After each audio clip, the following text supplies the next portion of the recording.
Ladies and gentlemen, welcome in to the 143. This is episode 105, coming at you live after a disappointing weekend. It is disappointing, but in spite of that, it is the 2-year anniversary of this Happy podcast. 2 years to Under Review. We have made it 2 years. We have not missed a single week. Not Whether one. we have been together or apart, we have been going strong every week for 2 years straight. Yep. It's been nothing but fun, and those episodes that were not here, they're not always ideal. So it's always nice to be here in the studio. But I feel like we've come a long way. The show's come a long way. There's been some ups and downs. I feel like the set has gotten better. The sound quality, video quality, overall quality has gotten a lot better from episode 1 to now. It's about improving. It's about growing, and obviously we're a lot better now than we were 2 years ago, even 1 year ago. So hey, happy 2 years, Nick. And thank you. I hope everyone's enjoyed this long ride. Obviously, plenty more to come. Yeah. This is just a great milestone to help us get further in the future. Yeah, and we were hoping to bring y'all our 2-year episode on a happy note, but instead this will be we do this every year. It's our ranting episode where we, had high hopes of the Dallas Cowboys coming into the playoffs, and at least this year they let us down easy. You knew it was over after the first quarter. So by the time, midway through the second quarter, you're already mentally checked out of the game. Essentially, you're like, okay, yeah, this is just about over. So at least I'm not watching 3 hours of game to get let down. They let me down about 30 minutes in, so that was nice of them. Thank you. Exactly. Your stat of the week this week is brought to you by our sponsor, Andrews Logistics, who I've heard is also disappointed with the performance. Yep. In the Cowboys' play. And the stat of the week is this, and this is not even a stat, but this is just something I wanted to say, and I'm using this platform to say it. The stat is there were only 2 quarters played on Sunday for the Cowboys. Yeah. And they were the third and fourth quarter when we finally decided to show up. But the only issue is the game was already over. The game actually starts in the first quarter, and we didn't realize that. And so it was already over after that. And, man, how about that defense? That defense we've heard all year about could not stop anything. It was pretty frustrating. No one was making adjustments on either side of the ball. Every single time the Packers got the ball, they were taking it in for 6. So that was pretty frustrating to watch. It was. It's just... Well, I guess we'll talk about it here in a second. So let's get into your player of the week. There's a lot of buzz around this young fellow, rookie out of Ohio State.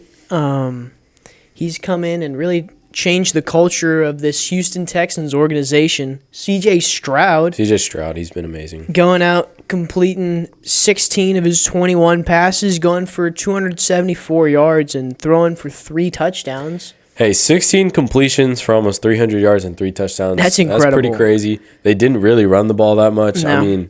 It was all him. Obviously, they were clicking on all cylinders. Texans looked great, and then Joe Flacco threw 2 pick sixes in a row. Defense was really shutting down an offense that had kind of found their spark late in the season. Yep. Joe Flacco had been a huge part of that, but the Texans' defense managed to hold them to a manageable number while, like Joseph said, getting 2 defensive pick sixes, so that was huge for them. They got to win. They got to host a playoff game, which it was pretty sick. But good for Houston. Now they're traveling up to Baltimore to face the big dogs. A lot of new Texans fans that I'm hearing about. We've met a couple. Yeah, people we've known for a while. Just found out they're Texans fans, which is funny because I feel like in 2017 I met a lot of Astros fans. Yeah. As well. Do you remember that? No, it's the same thing. It's like, all of a sudden half the state is Houston Texans fans. It's like, okay, that's interesting. We do know some Texans fans that have been loyal Texans fans. That's not everyone. Yeah, I know some that have been do or die since the beginning. And, hey, props to them. There's nothing better than your team being really bad and starting to be really good. We experienced that with the Rangers this year. But just saying, there are a lot of people in Houston that just now Just, started we just started see believing. we see through it. So obviously that was the very first game of this super wild card weekend. We just need to run over every game that happened, and then we'll address the Cowboys. See, game. unfortunately, there weren't very many good games. I would argue there was 0. There was one close game, and that was it. But I don't even know if that one was a good game. But so yeah, Texans dominated the Browns, and then the Chiefs dominated the Dolphins at Arrowhead. Not much to say for either one of those games. They were very Miami just one-sided. did not look good at all. Their offense that was, really well put together all season. They had been favorited to go to the Super Bowl at first. You remember back when they hung 70 on the Broncos, and so people were just assuming that their offense would kind of boost them to the Super Bowl. This playoff loss really wasn't as disappointing. It was more disappointing that they had to go to Kansas City and play. They needed to win their last game to play at home, be the 2 seed. They didn't do that. So after that happened, it was pretty much a lock. They were not going to do anything in the playoffs. Sorry to Miami, but I think the fans are more disappointed about the Bills' loss in Week 18, which was basically a playoff game. So Chiefs move on. Mahomes playing the Bills. They'll go to Buffalo, who took care of business against the Steelers. Another not surprising game. Yep. Blowout in terms of the Bills. Patrick Mahomes this will be his first true away playoff game. It'd be good. Him and Josh Allen. The closest he'd ever gotten to that was obviously Super Bowls at neutral sites, but up to that point, it was home playoff games. This is a classic. You can see him on the road. Postseason matchup. Mahomes versus Allen. And whenever they go at it, it's always good. like we've said before, it's tough on the refs, because they love both teams. I just don't know. So it's like, who do you throw the flag for? Who are they going to call penalties There'll be on? a lot of flags in that game. A lot of flags. Lions get their first playoff win in 31 years against the Rams. Stafford went back to Detroit, where he used to play, and he couldn't deliver that playoff win for him. But this year he said, you know what, Detroit, I want to give you a playoff Give win. it to you anyway. So Rams go down. They only lost by 1. For the Rams this season, I mean, they did more than they were expected to do. I was going to say, for the way their season started to, snagging a wild card spot at the end of the season, going and taking it to a really good Detroit Lions team and, making it close, I'd say the season was a success for them. Yeah, good for the Rams. And then, they'll be back next year. They should. I don't know if Stafford Absolutely. will, but they will. And McVay's a great coach, and, if the Rams want to fire him, that's fine. We'll take him. But anyways, so that was the closest game, 24-23. Don't let the score fool you, though. The second half was boring and pretty one-sided. So, but a game that brought us joy watching Monday Night Football, Eagles-Bucks. Bucks just from the get-go, kind of like the Packers to us, they dominated the Eagles in all facets of the game. They were just out of sync from first snap to last whistle. I mean, the Eagles just looked awful. Their offense looked horrendous. Their defense was awful. The big story there was countless missed tackles. David Moore bad. had that So huge catch and run that went for 50-something yards, and there were 4 missed tackles. And then Trey Palmer later in the game, it's almost the exact same story. So It was atrocious, the missed tackles, and it was amazing. And the way the Eagles' season ended, the last 6 games of the season, they were terrible. 1-5. So people were kind of saw this coming, traveling to Tampa Bay, right? Baker had just started getting hot. The Bucks were getting hot, and the Eagles were really cooling off. So, I mean, I wasn't necessarily surprised. We had kind of called it. We had seen. No, the Eagles were trending down. I think all the teams that lost were mostly trending downward. All the good teams that were supposed to win, they were all Dolphins, Cowboys, and the Eagles were all already tanking before the playoffs even started. So, seeing the Eagles lose, they have a lot more problems than we do. I will say that they've got a lot to figure out because they've got an imposter at quarterback. So their entire coaching staff needs to go if they want to do anything. I don't think their quarterback is anything worth I don't either. They lost their, star-studded center that they've had forever. Yeah, hey, congrats to Jason Kelsey on a great career. And Yep. He'll be missed in the league. We're excited now because we can just root against all the Eagles players. Yeah. Because before it was like, it's hard to root against Jason Because he's Kelsey. funny and really good guy. Yeah, but he's awesome. But now that hate can just flow freely. exactly. But now you've got some good matchups. You've got Texans, Ravens. You've got Packers, Niners. You've got Bucks, Lions, and then you're gonna have the Chiefs, Bills. So a great divisional round setting up. I would say now you've got all the pretenders out of the way, the people that shouldn't be in the playoffs Yep. that were. And all right, let's go into it. One of those pretenders being our team, the Dallas Cowboys. So we went in, we got smoked, blown out. It wasn't even close, and high expectations coming into that game. I mean, we were Super Bowl hopefuls. We weren't one of these teams that just snuck into the playoffs, Undefeated at home, we had secured the 2 seed, which was big. which was huge because that guaranteed us 2 home playoff games, right? We got the wild card round and the divisional round at home, which is huge Yeah. for the Cowboys because we play exceptionally better at home than we do away, and we just did not bring it. So, as in true Cowboy fashion, which is sad that this is a stereotype, great regular season and very disappointing playoffs. And obviously, this has happened year after year after year. So, Nick, what's the problem? The problem is everything, and it starts from the top The very down. top. I'm talking Jerry Jones. I'm glad he, bought the brand for cheap at the time. He's a great a businessman. long time ago and boosted them to this 7 whatever billion dollar franchise that they are now. But it's been way too long since we've had success like we've had in the 90s. And so, it's time to start making some changes. How many coaches and quarterbacks do we have to go through before we finally realize the common equalizer? For the last 25 years, Mike McCarthy hasn't been the head coach. Yeah. Dak hasn't been the quarterback. There have been other coaches. What's been the same for 25 years? It's the ownership. The owner has been the same. So at what point do we look at ourselves as the owner? Because I don't think that's happening.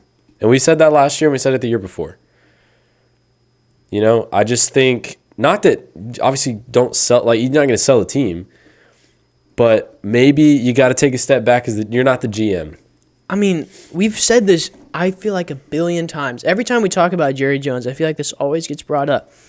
He's a great businessman. He's a great owner. He's a great owner of the team. But he's not a GM. No, he's not. He doesn't That's not his need job. to. He needs to let that go. And also, with that, I also think that, we need some new coaching, Yeah, it's time. I say, I'm talking bring a whole new slate of guys in. McCarthy gone. DQ gone, unfortunately. Yeah, Dan's been great, but I think at this point everyone knows kind of the defensive scheme that they're going up against. Our run defense has been terrible for the We've last couple of spoken years. pretty highly of him on this podcast. All the guys on the defense love him. He's just a sick personality, but when it came down to it, it's you can't be giving up 48 points in a playoff game at home. Everyone needs to take a look at themselves, needs to be better. Coaching staff definitely needs to be gone, but the star players, the players we've built the franchise around, starting with Dak, CeeDee, and Micah, those 3 guys, just they were nowhere to be found in that game. Micah, I don't know. Ignoring the third and fourth quarter, they didn't show up. I don't know if I've ever seen Micah make a clutch sack in a while. He's over here talking on his podcast, which is great. Talking trash, talking smack to all the players. I don't see it on the field right now. I think this offseason we really need to lock in. I'm not saying he's a great talent. We just need to lock in because, you can't just walk around with the star on your helmet and expect to just get it done. Because the other thing, too, is unfortunately with that star on your helmet, you're held to a higher standard than everybody else is. Obviously It's unfortunate. I've been a Cowboys fan my entire life, but that's the truth. It's Super Bowl or bust. And That's how it should so, but it starts with the star players on the team, like Dak and CeeDee, who had been so good all season long, right? CeeDee had a career year, broke the single season record for receiving yards by a Cowboys wide receiver, and then he's nowhere to be found in the first half. He was first half, letting things go through his hands. Right. Dak threw 2 picks in the first half, one of which being a pick six. The other one, the first one, he threw it on like the 15, so that essentially, he put him in the red zone. So And that defense was gave up 7. leaving wide receivers wide open, letting Aaron Jones run all over them. Every part of our game was awful, and it definitely starts with Jerry coaching, and then the star players. But I will say this: Dak had a terrible game, but I think Dak showed this past season that He's still got some juice left. I don't think that Dak is necessarily the guy that you cut right now. For me, priority 1 is coaching.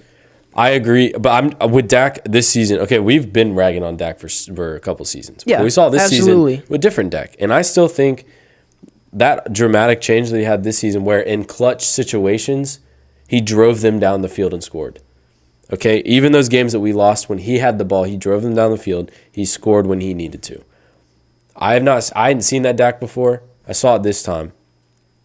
So I think Dak is showing significant signs of improvement. We're gonna have to pay him. That's fine. Everyone has to pay a quarterback at some point, and we're gonna have to pay Dak. But I think Dak showed enough this season with the MVP numbers that he put up that he can be our quarterback moving forward. Yep. There's no need to hit the panic button and erase all the players. I don't know if a reset on the players is what we need at the moment because we have the talent. We do. We absolutely have the talent, but it's like we just need a coach that can come in here and just mesh all of that talent together and help bring the team success. I think Tony, Paul, I think he's done. I think get rid of him. Yeah. I really liked Brandon Cooks. I think we should really keep him if we could. There's been some buzz about possibly Derrick Henry. Would love Derrick Henry coming to Dallas this offseason. If we get him for cheap. We absolutely need it. Mm-hmm. I think if he's an option and we can get him for cheap, I say absolutely go after that. But like Joseph said, we've been the most critical of Dak on this podcast over the last couple years, but I don't know if cutting him I really think that he's shown or trading him away would necessarily be the right move. I think he's shown significant signs of improvement. Obviously, if Dak had a great second half, if he, was struggling in the first half, but the defense was doing its job, like we still would have been in it. I just think you can't let him score on every possession. You blame both sides of the ball, right? Dak didn't show up in the first half, but also like Joseph said, it doesn't help when every time the Packers get the ball, they're going and scoring a touchdown. Every time. It was ridiculous. That doesn't. The fact that Romeo Doubs and Luke Musgrave were always wide open in the field. Jordan Love's dropping back 20 yards, throwing off his back foot. The throws are awful, but the guys are wide open, so they have plenty of time to adjust. It's not like he's threading the needle into double coverage. No. You're like on the sideline, like we're leaving guys like wide open in the middle of the field so you can just lob it up there and they can run after it or whatever. And it's just really frustrating to see because, you're thinking, like, surely we'll make the adjustment, but it never got made. It never got made, and that's a coaching error. So that's a the DQ coach's problem. job is to make an adjustment, and I thought we made an adjustment in the second half. But I don't think Mike McCarthy's going to stay. I do think one name we got to be looking at, Slowick, the offensive coordinator of the Texans, doing a great job. He's going to be a head coach somewhere next season, it sounds like, and I think we should target him. I think the blueprint is young offensive head coaches. Mm-hmm. They just have these schemes. They're using they're diving deep into their bag, and Mike's been good, but also, there's a new way of doing football right now, and I think these newer guys are kind of showing everyone up. Also, with some other names out there, obviously Belichick's out there, but I don't know if that would necessarily be the best for the Cowboys. I don't think we need Belichick. Obviously, Tomlin wouldn't hate that. No, that but I don't know if been, Tomlin's going to be fired. I don't know if he's but that name has been thrown out there. Vrabel wouldn't be terrible. I would not hate Vrabel. I kind of like Vrabel. I just think whatever coach we get, we really need a good offensive coordinator. Absolutely. Unless he is the Yes. coach. Unless Yes, the yes, offense. yes, If we yes. got Vrabel, he's a defensive guy. Would love Vrabel. Just we need a good offensive coach. Yeah, it's going to be a lot of there needs to be big changes made this offseason, you know. A lot of people are saying this is the most devastating and embarrassing, disappointing loss we've ever had in Cowboys history. I mean, I wouldn't disagree with that. you had Jimmy Johnson, on the Fox halftime show. He's yelling into the camera, going crazy, trying to motivate the team because obviously at that point it was 27-7, and he's essentially just like, "Hey, what are we doing? Like, we're way better than this. We've seen a way better Dallas all season." Michael Irving, after the game, he was making a video, posting it on Twitter, just essentially ranting about how disappointing the season ended because this was looking like the best chance we had at going and doing something. It seemed like the former players and coaches of this team were caring more about winning than the players and coaches on the actual team. It was like we just came to this game expecting to win because we were the 2 seed playing the 7 seed. Like, this is the NFL. 15-0 or 16-0 at home. You're 0-0 going into the playoffs. That's how it is in the NFL. It's not about seeding. It's not about home field advantage. Yeah. It's about being ready to play each game. And, the Packers, they deserve to win. They showed that they were the more prepared team. And, I think even if we had somehow come back and won that game, we'd get smoked by the Lions next week. I mean, we just showed no effort, no grit, no want to. It's just, football, it's an any given Sunday type of sport where it's like you got to bring your best every single week. It does not matter who you're playing. Just because you're 16-0 in your last 16 games at home doesn't mean win. you show up and win the next one. Yeah, exactly. And that's kind of the mindset our players looked like they had going into it. It was just disappointing as a Cowboys fan, and now we got to sit through a whole nother offseason, a whole nother season. We're not asking necessarily, just get to the NFC Championship. Do something more than we've done for the last exactly. decade. We won a playoff game last year, but it was like we beat the Buccaneers. We were thinking this year would be the year that we would go to the NFC Championship game, but no. I mean, obviously, the biggest thing is you can't sit there in the offseason and be okay with what happened. And what I mean is, you have to be angry about the way the season ended because you should be.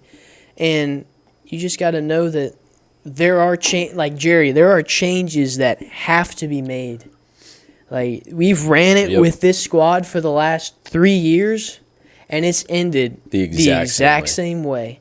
This was easily I think this is the worst that it's ever been over the last 3 years, but you just got to sit there. The only thing that was different about last year is the Niners were so much better that we didn't have to face them in the first or second round this year. Yeah, because they actually improved. So they weren't the ones to knock us out. But I agree. I think there are some big changes that need to be made. You just got to take a long look in the mirror.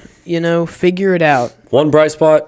Jake Ferguson, I think we found our tight end for the future. Had a 3-touchdown day. After the game was over, he said the offseason starts now. We got to start preparing for next season. Down 27-7, CeeDee Lamb got a first down and was trying to do his little celebration. Jake Ferguson's back there trying to get everyone back to the line to run another play. I think that just shows that Jake Ferguson, he's focused on winning. And, he was a dog. I don't know what CeeDee was doing on all Sunday. year long. I don't know what he was trying to do. He was just talking his talk. He knew what he was about. He knew what he was capable of. And so, the mindset he has is absolutely the kind that we need, Exactly. And so, I was really pleased with his performance. That's a guy we got to keep. Absolutely. That's going to keep the culture going in the right direction. Yeah, absolutely. We probably won't. The issue is Jerry. That's because that's what it starts with. Jerry's the one making the decisions. He's not. I don't think he's willing to admit that he failed and like fire Mike or fire Dan Quinn, or like, I'm not saying we should trade Dak, but like even do something Yeah. like that. He's not willing to set aside his pride and rebuild, because that means he failed as the Exactly. owner/GM. I think it's time to make some big changes, whatever those are. We're not in charge, but it does start with coaching. It starts with Jerry, but then it goes coaching, and maybe hire a GM. Starts from the top, and it trickles all the way down to the bottom. This is why the owner hires a GM, so the GM can make objective decisions regarding the team. But yeah, when you're the owner and you become best friends with the head coach and best friends with, it's really hard to fire him at that point. Exactly. That's what the GM is for. That's why you hire a GM. So starts at the top. Big changes ahead for the Dallas Cowboys, and it's sad that this had to be our 2-year episode of our annual rant. We just gotta sit here and solve problems. That's all we do. And we were hoping this solve year the Cowboys' problems. This year we wouldn't have to do this. But for all you Dallas sports fans out there, the Rangers won the World Series. Okay, Let's just remember that. take solace in Okay. that. Absolutely. One of these Dallas teams finally figured it out. And the funny thing is, AT&T and Globe Life right next to each They're other. right next to each other. So Jerry could just, stroll on Hobble on over and say, "Hey, how do I win a championship?" in. What do I do? Talk to Bruce. Talk to CY. Hire CY. You could work for both teams. I wouldn't hate that. I wouldn't either. I mean, come on now. But yeah, we'll just 2 words, just fix it. That's all we're asking. Fix it. I mean, you see other teams do it. I mean, it's frustrating how the Packers go out. I mean, they draft a QB early, bench him for 3 years, comes out, and you know what? Found their next QB for the next 15 years. Mm-hmm. They're going to be successful for a long time. They know how to do it. And as much as I can't stand the Packers, you got to give them What respect. they do works. Their plan has right? been working for Their 30 plus process years. is productive. So What we do doesn't work, so the only solution is to change what we do. But no, we're just going to keep doing the same thing. It's like, I don't care. 12-5 every season. I don't and a care about disappointing going exit. 12-5. Yeah. It's like, if we're gonna Packers end, went 10-7. like, let's just go 4-13 if we're gonna do this every year. Yeah, Oh, just I don't save care. you from the heartbreak. Well, here's what I like to end our shows on Under Review. I brought you a quote from Russell Wilson. Always persevere, always have a great perspective, and always have great purpose in your life. And that's Agreed. the truth. Our team didn't have that on Sunday. I was going to say, your purpose this offseason is to make this organization better. And our purpose is to keep bringing you episodes like we've been Absolutely. doing for 2 years, and we will continue to do. So, Yep. disappointing loss this week, but we'll see you next week for some more playoff football on Under Review.